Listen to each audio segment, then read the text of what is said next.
रामायण। मैं काल हूं। राम, लक्ष्मण और सीता केवट की बातें सुनकर आश्चर्यचकित थे, जबकि लक्ष्मण धीरे धीरे अपना धीरज खो रहे थे। पर राम ने बड़े ध्यान से केवट की बातें सुनी। केवट तो ऐसे ही अवसर की ताक में था कि वो किसी तरह प्रभु के श्री चरण छू सके और उनका आशीष ले सके। केवट की पत्नी भी नहीं समझ पा रही थी कि जिस श्री राम के लिए पति के मन में इतना मान सम्मान है, उन्हें वो अपनी नौका पर क्यों नहीं चढ़ाना चाहता। और अंततः केवट ने अपने मन की बात श्री राम से कह दी। प्रभु, हम ठहरे साधारण केवट। हमारी रोजी का बस एक ही आधार हमारी नौका है। अगर ये नौका भी हमारे हाथ से निकल गई तो हम और हमारा परिवार कैसे जिएगा। परंतु नौका आपके हाथ से कैसे निकल जाएगी निषाद राज? ये तो सदा से आपकी है और आपकी ही रहेगी। अरे प्रभु, आपके चरण धूलि के स्पर्श भर से जब पत्थर नारी बन सकता है तो हमारी नौका का कौन बिसात। कहीं यो नारी बन गई तो हम का खाएंगे और का खिलाएंगे दुई दुई नारियों का। आपके मन में ये भ्रम कैसे पैदा हो गया निषाद राज? किसने बताया ये सब? प्रभु श्री राम का प्रताप किससे छुपा है माई? यदि आप कहना चाहते हैं कि आप हमें नदी नहीं पार करा सकते तो साफ साफ बता दीजिए, हम कोई दूसरा उपाय ढूंढ लेंगे।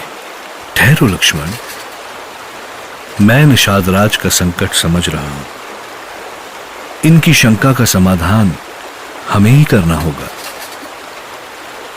तो बताइए निषाद राज, हम आपकी शंका का समाधान कैसे करें? समाधान तो एक ही है प्रभु। अगर हम आपके पैर धो लें तो आपकी चरण धूलि बह जाएगी और सारा संकट भी दूर हो जाएगा। बस इतनी सी बात कहने के लिए आपने इतना समय लगा दिया। तो आइए, ये कार्य अभी पूरा कर लीजिए। आपके ये चरण पखार कर हम भवसागर पार कर जाएंगे। और फिर आप नदी पार कराने को तो कहा, प्राण देने को भी कहेंगे तो वो भी दे देंगे हम। अब कृपा करके हमारे कथौटे में अपने पैर डाले प्रभु। हम अपने आंसुओं से धोना चाहते हैं इन्हें। बस प्रभु, बस। लगता है हम ऐसे ही जीवन भर ये चरण पखारते रहे। डाले कथौटी में प्रभु चरण, लगी अश्रु की धारा। जामे प्रभु चरण रज बाही, बाही प्रेम की धारा। अब तो आपकी इच्छा पूरी हो गई ना निषाद राज? अब शीघ्रता करें। नहीं प्रभु, नहीं। इतनी जल्दी हम इन चरणों को कैसे छोड़ दें? इन चरणों के साथ साथ हमें अपने मन का मैल भी तो धोना है। कहा स्वामी, बस तुम्हें ही प्रभु के चरण धोए जाओगे या हमें भी धोने दोगे? हमका भी तो ये चरण रज पीने दो। अरे पगली, तुझे रोका किसने? हम साथ साथ इन चरणों को पखारेंगे और साथ साथ भवसागर पार कर जाएंगे।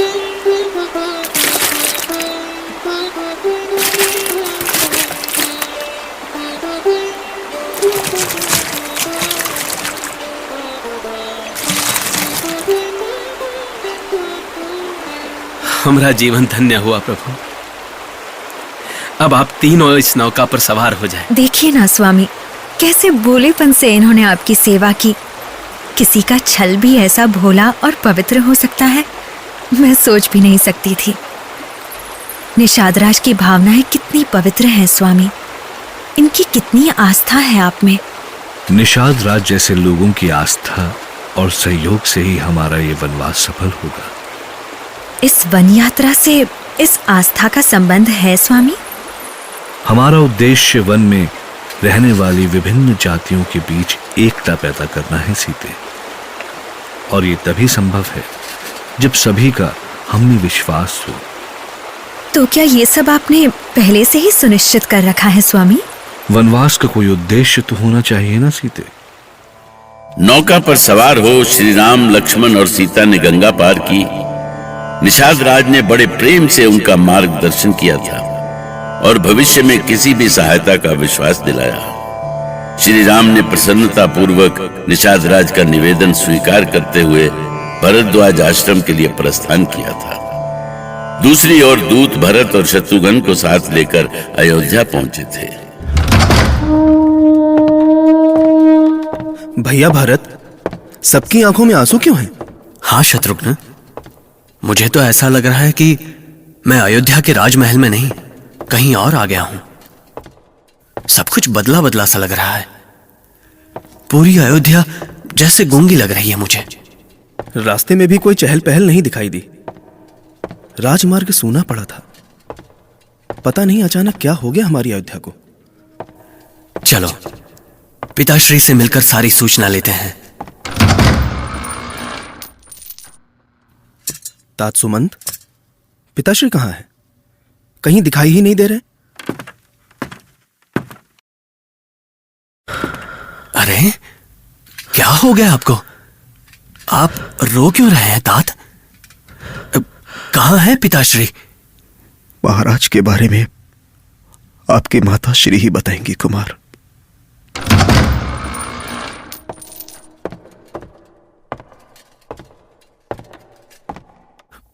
माँ? माँ? माँ कहाँ हो माँ?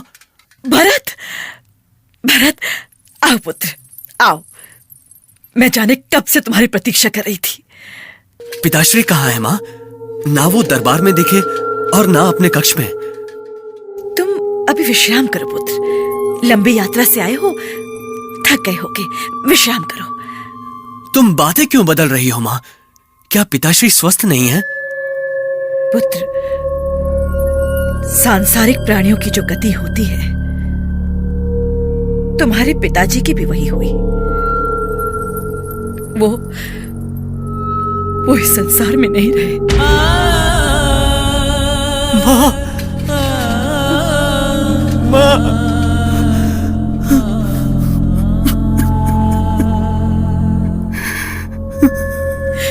पुत्र, क्या हुआ पुत्र?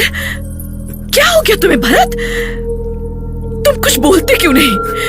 भरत,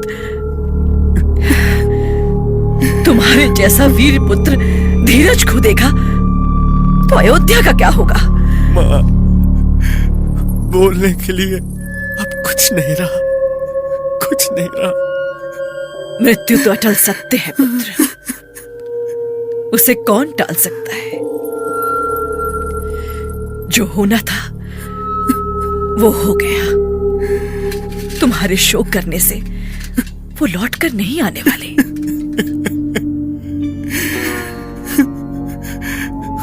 माँ, मैंने तो सोचा था कि भैया का राज्य अभिषेक होगा तो पिताजी हमारे लिए बुलावा भेजेंगे, पर पिताजी ही नहीं रहे। माँ, महाराज को ऐसा कौन सा रोग हो गया था कि मुझे सूचना देने का भी समय नहीं मिला। हे ईश्वर, भैया राम और लक्ष्मण कितने भाग्यशाली हैं कि उन्होंने पिताजी के अंतिम दर्शन तो किए। माँ, वो दोनों कहाँ हैं माँ? वो ठीक तो है ना? राम अब यहाँ नहीं है पुत्र। क्या नहीं है? से आपका क्या मतलब? ऐसे समय में कहाँ गए वो? वो लक्ष्मण और सीता को साथ लेकर वनवास चले गए हैं। माँ, ये क्या कह रही हो माँ? वो वनवास क्यों जाएंगे? भरत, जिसके भाग्य में जो होता है वो वही पाता है पुत्र। इस बात पर तुम्हें इतना सोचने की आवश्यकता ही क्या है? माँ, पहले सच सच बताओ, कहाँ है भैया, कहाँ है भाभी? मैं सच कह रही हूं पुत्र, सच कह रही हूं। मेरी बात का विश्वास करो। वो तुम्हारे भले के लिए ही वनवास चले गए हैं। नहीं नहीं, ये नहीं हो सकता माँ, ऐसा नहीं हो सकता। भैया भाभी हमें ऐसे छोड़कर नहीं जा सकते माँ, कभी नहीं। ये ठीक नहीं हुआ माँ, ये ठीक नहीं हुआ, बिल्कुल ठीक नहीं हुआ। भरत। माता के कई की बातें सुनकर भरत के होश उड़ गए। उनकी आंखों में आंसू की धारा उमड़ पड़ी। लगा उनके प्राण ही निकल जाएंगे। कि कई को तो लग रहा था कि वो भरत को उनके राज्याभिषेक की सूचना देकर बहुत बड़ा पुरस्कार देंगे, लेकिन ऐसा नहीं हुआ। वो तात तात पुकारते हुए मूर्छित होकर गिर गए। राम